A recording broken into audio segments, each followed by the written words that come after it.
Good afternoon. Everyone can hear? Is the volume set correctly? Iowa?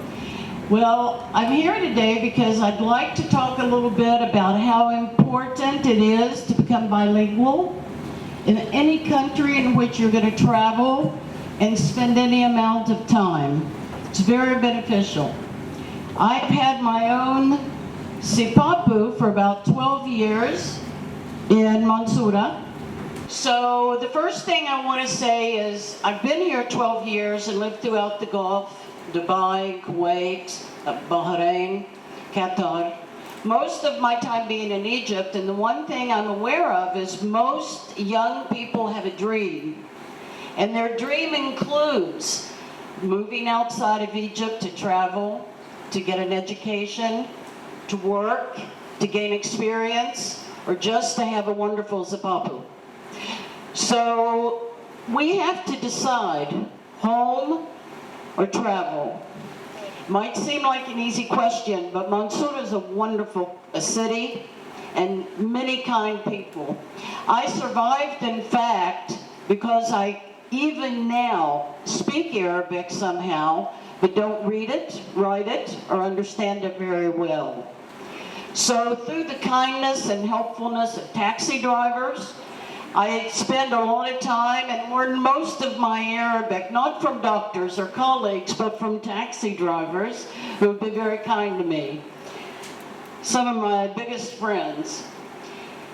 The first thing you have to do when you travel to a country is you have to be able to use what you have and be creative. This is step one. So by using what you have, let's say the GPS 12 years ago was not, it was in cars, it was not an app on a mobile. So your original GPS is right here. You use landmarks and your brain and creative, what we call compensation skills in order to manage your life, especially if you don't speak the language. So some of the things you can do with your GPS is number one, observe. You have to be very observant. Identify. You can write down or remember and use major landmarks.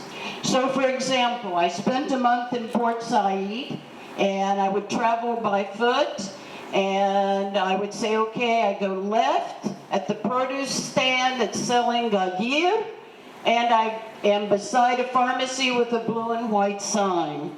And I would have to memorize that. I met a Malaysian man here about 8 years ago, and he was looking for a SIM card, and I said, come with me, I'll help you get a SIM card. He had just flown in to visit his daughter, who was studying medicine at the university, and we got lost. And he said, I know there was a mosque on her street. I said, well, good luck with that. There's a mosque almost on every street. So you have to be selecting the right landmarks. Another thing I did, and I used this for maybe a year and a half, is I took strips of paper and I typed in my language what I needed to ask help for or to say. And on the back side, it was in Arabic. And then I laminated or sealed plastic over it and kept them in a bag. So this creativity helped me many times, getting around and using these little strips of paper, handing them to people, and managing my life on my own. You have to be careful making assumptions. We all do that. And when I first came to Egypt 12 years ago, I went home and I told my husband, you have a lot of mental illness in this country. He said, what are you talking about? I said, really, you got a lot of mental illness, a lot of sick people out there. I'm out there and I see them. He said, what are you talking about? I said, everywhere I go, about 50% of the people are talking to themselves. They get in a taxi, and they get out of the taxi and they're walking down the street and I see their mouth moving, but I don't hear any words and no one's with them. I said, they're talking to themselves. They're crazy. I thought, what have I got into? These people are crazy. He said, no, honey, they're saying Asgard. I said, oh, okay. But I assumed that everyone was just a little off. So we have to be careful making assumptions when we're in new cultures. Making mistakes. You have to be courageous to travel, especially if you don't have connections or the language. And so you have to be able to know you're going to make mistakes. Make mistakes, keep your dignity, keep your respect, and use your sense of humor. So one of my favorite mistakes, you know, in the West, or at least in America, when you buy vegetables and fruit, you buy what you want. You go to the market, you can buy 1 onion, 2 tomatoes, 4 bananas, and 3 potatoes. No one says anything. So I told my husband one day when I first came here, please, honey, go get 2, 3 bananas. He said, 2, 3 bananas? He said, we don't do that here. I said, what do you mean? He said, well, in Egypt, we buy 2 or 3 kilos of bananas, not 2 or 3 bananas. So I said, okay, I'll fix this. These people are going to have to get used to me. So I was kind of proud, and I didn't understand kilos and weight because we use pounds and ounces and different equipment in America. And so, you know, if you get a kilo of bananas, you get 5. You get a kilo of fil-fil, you get 45. But I didn't get that yet. So I walked up to the man and I said, very proud of myself, I said, mumkin anais robo kilo moose. And he looked at me and he said, robo kilo moose? I said, mumkin.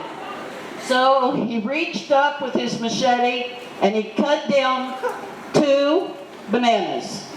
And he handed me 2 bananas and he said, robo kilo moose. So, you know, I said, okay, I made a mistake. I'm a little embarrassed, but I can fix this. I said, mumkin, news kilo. So he cut 2 more bananas. So you have to be able to have this sense of humor and courage as you go make mistakes.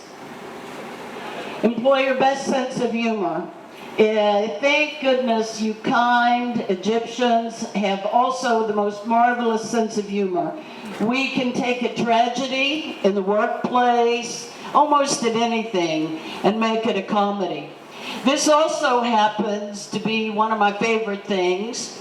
A taxi driver maybe about, 6 years ago, 7 years ago, when the taxi fare was 3 guinea, wanted 5.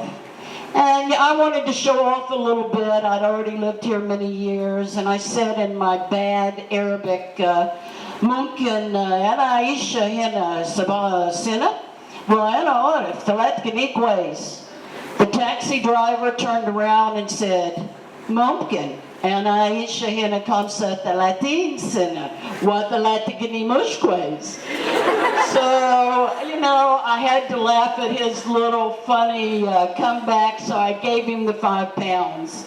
So there's a lot of things that can happen that you want to keep in mind as being fun and funny and go along with the program. I also wanted strawberry ice cream during a time when it was hard to get. For some reason, we couldn't get it from Cairo. So you know how you have to go to every market for a specific thing. Maybe you go to El Wakela for your favorite cake mix, but you have to go to Awadilla for your favorite coffee, or the little man on the corner for your favorite this or that.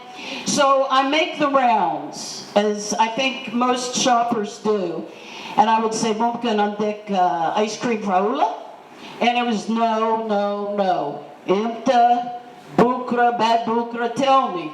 So finally one day, I went into a little market and I said, "Andek ice cream frola?" He pointed outside and there was an ice cream truck. "Go out there." So I walked out there and the delivery man was there. He looked at me. He said, "I know you." And I got real proud. I said, "You do?" He said, "You're famous." I said, "I am?" He said, "You want strawberry ice cream." He said, "Everywhere I go, they say, we want strawberry ice cream because this old American woman wants strawberry ice cream." And he said, "How many?" I said, "Etne, mumkin." So it has to be fun. Communication style differences, very important. You can study this online, linguistic, culture, communication style difference. Sometimes it's not what you say, but how or where you say it. European people, Western people, North American people, we have the tendency to be very direct, to the point. We don't mean it personally. We don't want you to take it personally. In the Arabic region, not just Egypt, you can have 2, 3, 4, 5 teas and not say what you came there to say. So you have to be prepared for direct communication. Culture shock, personally. If you travel to some places, you're going to see things like tattoos on faces, maybe entire arms that might be covered. Also, things that are rude here are not rude there, and vice versa.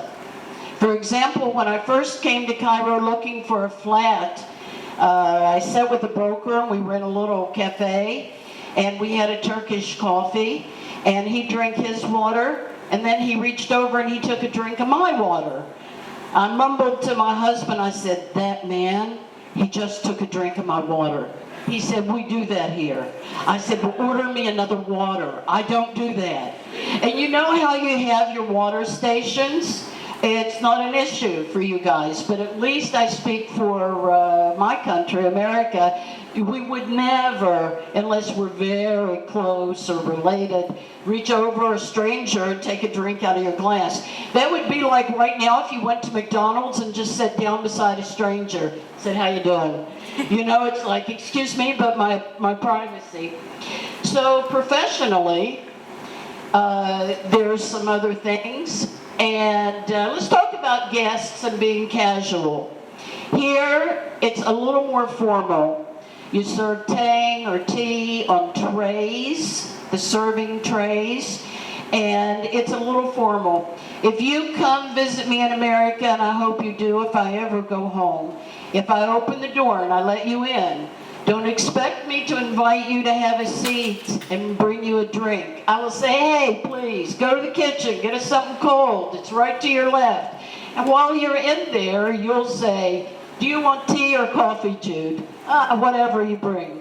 We're very casual. We're not at all formal. And if you're close enough to come in, then that's the environment we create. Also, on sitting down, we don't make anyone sit down. But people make me sit down. In fact, I was told once here to sit down just today. "Would you sit down now? They're going to start." And the thing is, we leave it as an option. I'm a stander. I like to stand. And everywhere I go, people insist I sit down. Even if I'm in the street, in front of El Wakela once, the watchman brought a purple plastic chair and forced me to sit on the sidewalk in front of El Wakela like a princess. And I was sitting there waving at traffic. It was very embarrassing. So you won't have to deal with that. The workplace behaviors. The main thing to be cautious about would be your timing and accountability in details. The very smallest of things. You'll be welcomed. You're not going to find any jealousy, and it's a great teamwork environment. And I think you'd find that very beneficial. In the end, when all else fails, be sure you know how to ask for help in any language, whether you go to Germany, Italy, America, you need to China, Japan, you need to know how to say, "Will you help me please?" Few tips to remember. What's your name? Kareem Mohammed Lotfi Saeed Hussein. It's too much. You guys keep 4 or 5 names, so for the benefit of Western people, cut it down to 3. Then is it spelled Kareem with 2 E's or with an I? And when I ask people that, is it Khalid with an I or an E? Is it Kareem, Ibrahim? They go, it doesn't matter. No, it matters. Your name is important to you. And if it isn't, they're going to wonder about you. For example, if your name is Ahmed and you're walking down the street and you hear someone yell, Miriam, are you going to turn around? No. But if they say Ahmed, even if it's not you, you'll go, hey, you'll look. Your name is your personal identity. So select that and put it that way. Always have a notebook and a pen handy. You'll find you can draw pictures. And someone was telling me earlier about maybe drawing a SIM card. You can write down what you can't say. And whatever country you're in, you can have them write in the native language things like directions, doctors' names, recommendations. Then you go to the next step and you have it in that country's language. Learning and keeping notes and learning the details and small differences between names. Shada Adib or Shada Adab. This has cost me taxi fare in the past, I've learned. Is it South Buffington or South Huffington? So a big difference one letter can make. So the cultural language and styles, linguistics, do go online. I've studied it in Arabic compared to European, compared to Asian. And you can find out these things, traditions. Also, body language is different. Hand gestures, that's very important. This means goodbye in American. Here means come. Get in my taxi, come. And like I'm going, okay. So the hand gestures also, you need to know. You want to have a good sense of humor. Building relationship is going to make the difference. It will relieve tension, and you'll have a lot of fun. Life, I'm speaking not for all of the West, but at least the country I'm from, is not what it seems in the movies always. Training Day, great movie, could happen, probably not, probably. In Her Shoes, funny movie. People aren't really so much like that. A Beautiful Mind, true story. So the things and the language and the behaviors you see on television may not be correct. At least I speak for my country. Adopting the good behaviors. You see the Twinkies in the Nescafe? If you go to a party, and you will be invited to a party the first week, if you go to a party, you will not be offered Nescafe and Twinkies, tea or biscuits. They're going to be offering you other stuff to do. So you have to make choices and be prepared to respond to those choices. At work, being on time. It's acceptable to be 3 minutes late in the workplace in America. And if you do that 3 times, you get written up formally. And when I came to Egypt, the broker said he was 45 minutes late, and I was upset. I didn't understand you people and your timing yet. And I was upset, and I said, tell this broker he's 45 minutes late and tell him my story. He said, Miss Jude, if we had that rule in Egypt, none of us would have a job. So you're going to have ethnic challenges for sure. Be sure to prepare for those. Know how to respond to the not-so-nice challenges. Clucking around. Clucking. Cluck. That is the sound a chicken makes. And I have used another compensation skill, which is acting things out to manage my life. We call it charades as a game, and you guys call it a flam. You with me? So one day I needed eggs, and I go to the market, and no one was around. I didn't want to make a show, and I said, do you have eggs? He went. I said, eggs, eggs. And he didn't understand me. So in desperation, I put my hands under my arms. I said, I want these eggs. And I said, bonk, bonk, bonk, bonk, bonk, bonk, bonk. He said, I know what you need. And he ran and he got me a Shorba Magdi chicken cube. We both tried very hard. So please, when you remember me today, don't remember me because I confessed I clucked like a chicken. But instead, wherever you go, whatever you do, remember how to say egg in that language so you never have to cluck like a chicken. Thank you very much, and the best luck.